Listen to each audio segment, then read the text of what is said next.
Hello दोस्तों, मेरा नाम अंकित कुमार है और मैं दिल्ली यूनिवर्सिटी से मास्टर्स कर रहा हूँ संस्कृत में। तो मैं आप लोगों का स्वागत करता हूँ अपने यूट्यूब चैनल पे।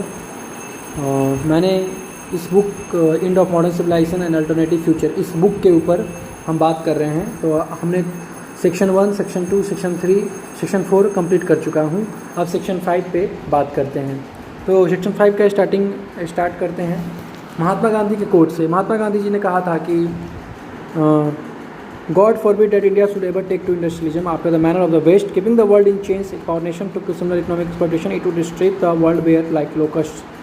तो यहाँ पे महात्मा गांधी ने कहा है कि इंडस्ट्रियलाइजेशन अगर इंडिया लेता है तो इससे काफ़ी एक्सप्लॉयटेशन होगा, इकोनॉमिक एक्सप्लॉयटेशन होगा जो है, और बहुत ज़्यादा दिक्कत होगा इससे।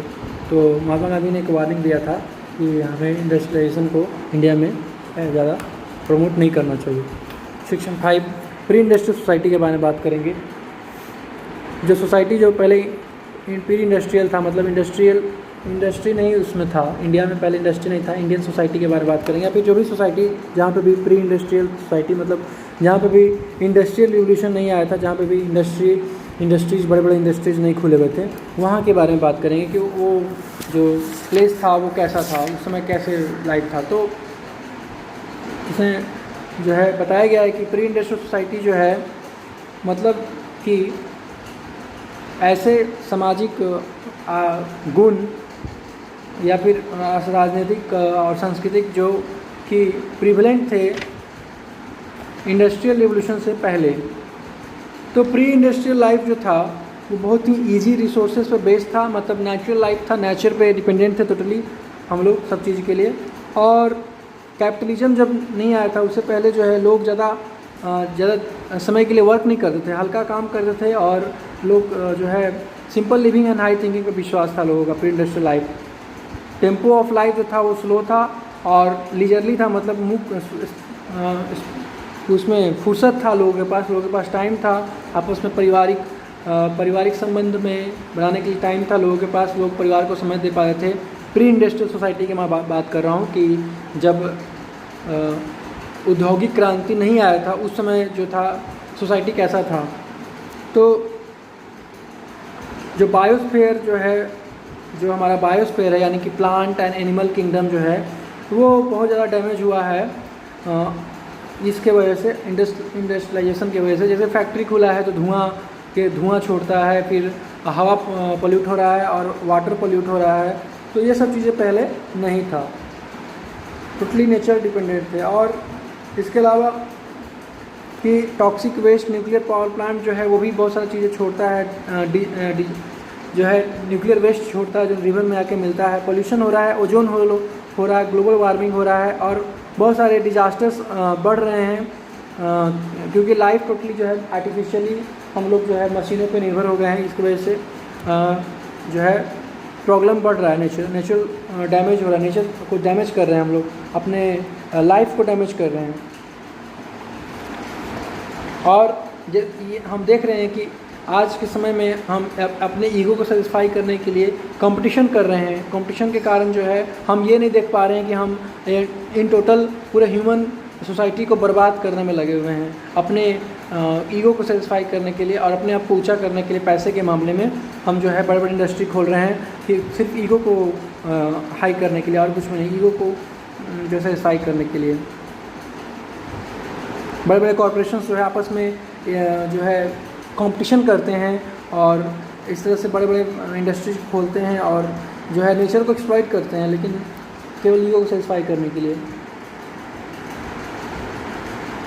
तो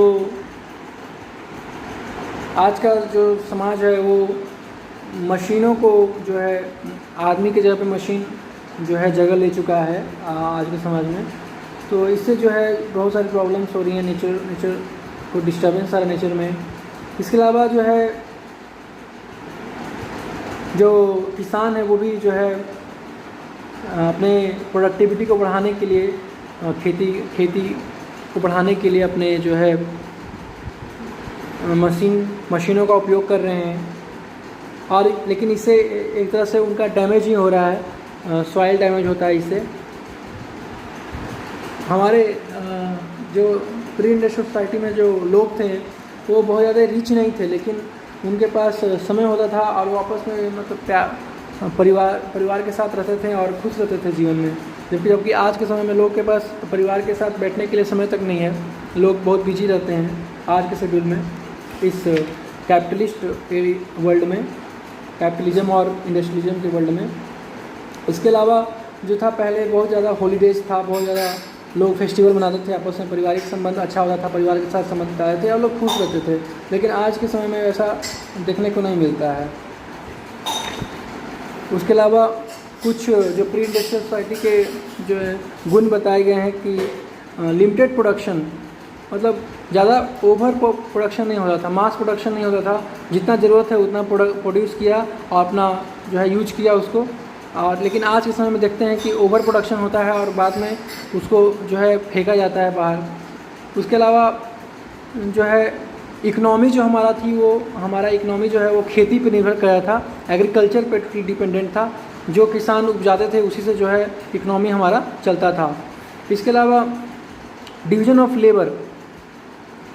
लेबर जो है, लेबर कम होता था, कम लोग थे जो काम करते थे, जबकि कैपिटलिज्म में बहुत ज़्यादा अमाउंट में जो है हमें लेबर चाहिए और भी नॉलेज और स्किल के साथ, क्योंकि इंडस्ट्रियल प्रोडक्शन में बहुत सारे स्किल्स सीखना होता है, क्योंकि लोगों को मशीन चलाना होता है।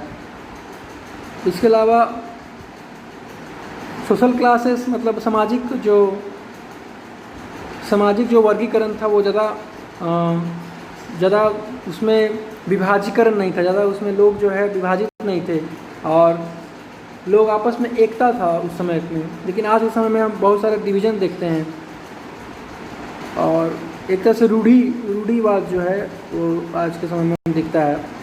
कम्युनिकेशन जो था लिमिटेड था, आपस में लोग गांव में ज़्यादातर एक गांव से दूसरे गांव में ज़्यादा मतलब कम्युनिकेट नहीं कर पाते थे, ज़्यादा लोग एक दूसरे से बातचीत नहीं कर पाते थे। लेकिन आज के समय में देख सकते हैं कि बहुत हम इंडिया में बैठे बैठे अमेरिका में बात कर सकते हैं फ़ोन के थ्रू। और एक तरफ से वो अच्छा सिस्टम था कि हम जो है ज़्यादा दूर दराज बात नहीं कर पाते थे, हमारा कम्युनिकेशन लिमिटेड था और लोग अपने गांव, अपने घरों, अपने एरिया से सीमित थे। उससे ज़्यादा उनको ये नहीं पता था कि बाहर क्या हो रहा है, अपने गांव या फिर अपने शहर में सीमित रहते थे। उनके पास गांव और शहर का सीमित नॉलेज था, लेकिन उनके पास डीप नॉलेज था, आध्यात्मिक ज्ञान उनके पास बहुत ज़्यादा था, भले ही उनके पास संसारी ज्ञान कम था। Knowledge was traditional and most cases amazingly authentic. और इसके अलावा जो टेक्नोलॉजी भी था वो भी एडवांस टेक्नोलॉजी था, जैसे कि ओल्ड सी मैप्स जो होता, मैप्स जो पहले था, जो अर्ली सेलर्स यूज करते थे समुद्र में, वो बहुत ही एक्यूरेट होता था। जबकि आज के समय में जो सैटेलाइट के द्वारा जो मैप हम लोग यूज करते हैं वो कहीं ना कहीं उतना एक्यूरेट नहीं बता पाता है, आसपास का लोकेशन देता है।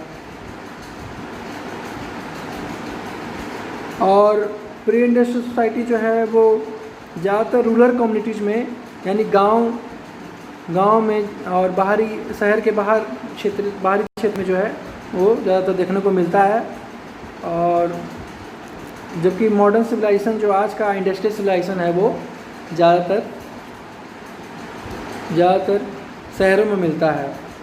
इसके अलावा जो है लॉर्ड मकाले एक ईस्ट इंडिया कंपनी का ब्रिटिश कॉलोनियल था, जिसने फरवरी 2, 1835 में एक लेटर लिखा था, जिसमें एक पैराग्राफ है वो उसमें ये बताता है लॉर्ड मकाले कि उसने भारत के south, north, east, west travel किया और उसने एक भी भिखारी जो है उसको नहीं मिला भारत में। मतलब उस समय भारत के जो लोग थे वो पूरे तरह से, मतलब उनके पास ज़रूरत की सारी सामग्री थी, वो भिखारी नहीं थे, वो गरीब नहीं थे, मतलब उनके पास इतना धन दौलत था कि वो अपना जीवन निर्वाह अच्छे से करते थे, कोई चोर नहीं था। और लोगों का जो प्रिंसिपल्स था, लोगों का जो जीवन का सिद्धांत था वो बहुत ही ऊंचा था। लोग का जो कैरेक्टर था वो बहुत ही नॉबल था, बहुत ही हाई कैरेक्टर के लोग रहते थे।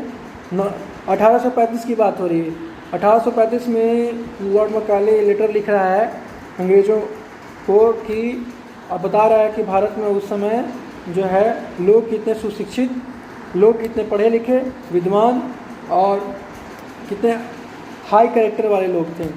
और वो ये भी बता रहा है कि उसका मेन रीजन था वैदिक culture, spiritual culture, cultural heritage. तो लॉर्ड मैकाले बता रहा है कि अगर हम उसको डिस्ट्रॉय कर देंगे तो हम इंडिया पे रूल कर सकते हैं, इंडिया के लोगों को गुलाम बना सकते हैं। तो यही था आज का जो है शिक्षा। धन्यवाद।